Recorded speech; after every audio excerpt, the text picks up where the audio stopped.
Melina Anical.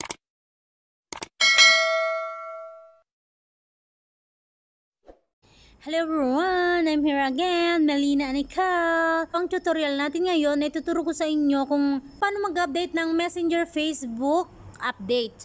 So napakadali lang kung paano mag-update. So make sure na lagi kayong naka-update sa Facebook Messenger para magiging maayos siya at hindi siya magkakaproblema. So paano? So napakadali lang. So gayahin mo lang ang aking gagawin. Tara, let's! So kung makikita mo itong Play Store, so i-press natin itong Play Store. Punta ka lang dito sa search sa taas, itong ginagalaw ko. So press lang natin dito sa part na to, press natin. Then i-search mo lang yung Facebook Messenger. So bali nandito na siya sa baba, yung Facebook Messenger. So press lang natin to. Press natin. Kung makita nyo ang aking Messenger ay installed na siya. So kailangan natin to i-update. So make sure guys na lagi kayong naka-update sa inyong Messenger para hindi siya magkakaproblema at magiging maayos to. So press natin tong Messenger. So kung nakita nyo uninstall and update. So i-update lang natin. Press mo lang tong update. You know I'm gonna get.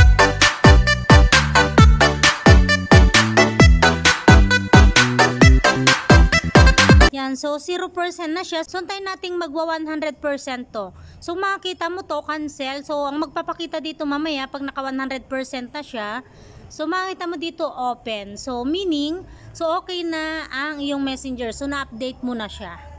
So antayin nating mag 100%.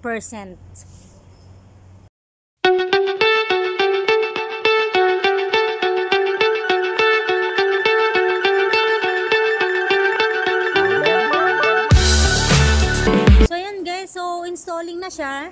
So antayin lang natin nang magpapakita dito ay open. So antayin lang natin to na mag blue. So kung makita nyo installing na siya, installing. So in a minute, so magpapakita na dyan ng open. You know I'm gonna get.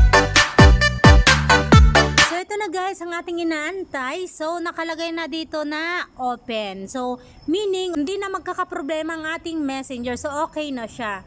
Maayos na.